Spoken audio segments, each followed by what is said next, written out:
Hi everybody, we are going to do some reading and we're going to kick off this week with explaining word meanings in context.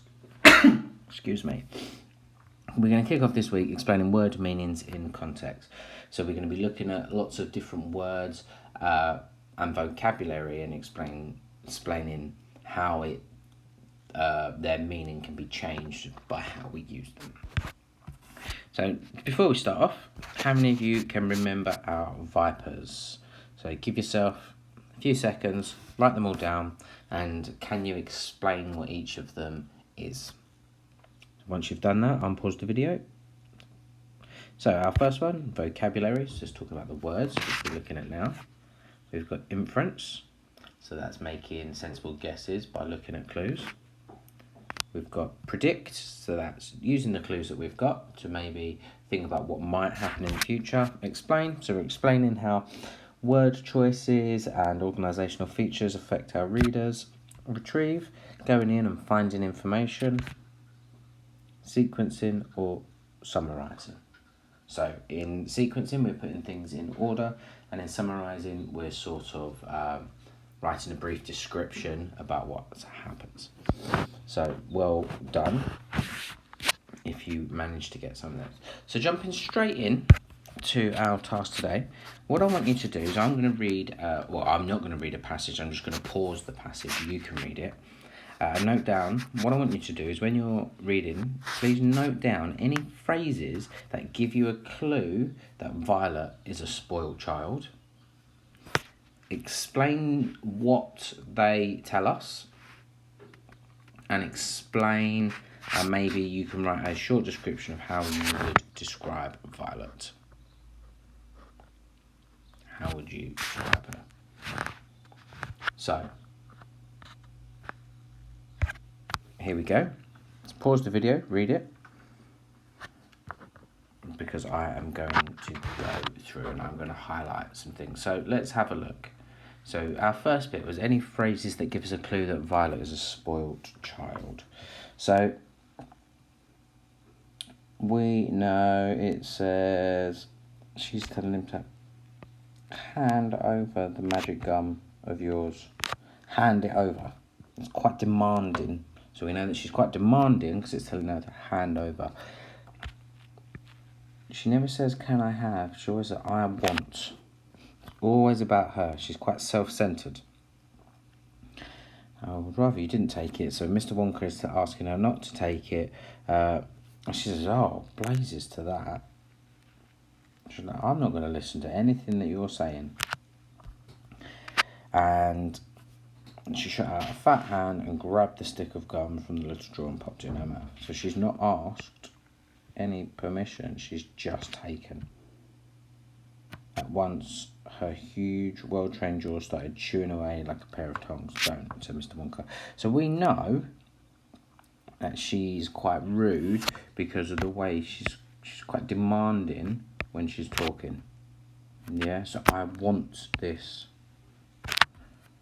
She's not listening to anything that anybody else says, and she wants it her way. So there are some phrases that you could note down. They tell us that she's quite spoiled, she's quite demanding, she's probably used to getting her own way and acting not very nice. And you might describe her as quite a self-centered child who, as I've said, is used to getting her own way.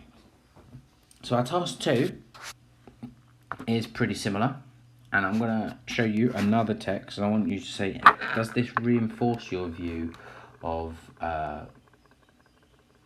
Violet, or does it slightly, does it support your view? So does it reinforce it, or does it contradict it? So does it give you a different view of her? So let's have a look. Pause the video, because I'm going to go through.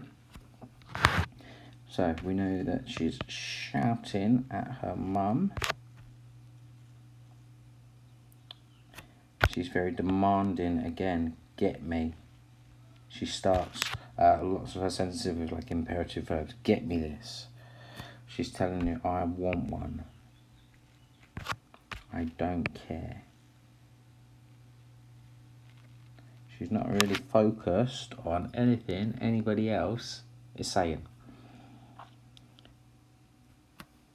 she's really ungrateful as well. So in this phrase here, all I've got is 2 dogs, 4 cats, 6 bunny rabbits, 2 parakeets, 3 canaries, and a green parrot, and a turtle, and a bowl of goldfish, and a cage of white mice, and a silly old hamster. I want a squirrel. She's not happy with all the things that she's got. She's probably not a very happy child. And her mum and her dad don't really seem to help her. So mum is just gonna, mummy will get you a squirrel just as soon as she can. I don't want any of that. I want a trained squirrel. Says I want. So we know that she's quite spoiled. She's used to getting what she wants. She's not very nice to people, but maybe she's been allowed to get away a bit. So well done if you had a look at those. So our task 3, what we're going to do, that was a little warm-up. I've got some questions for you. Let's have a look at the questions first.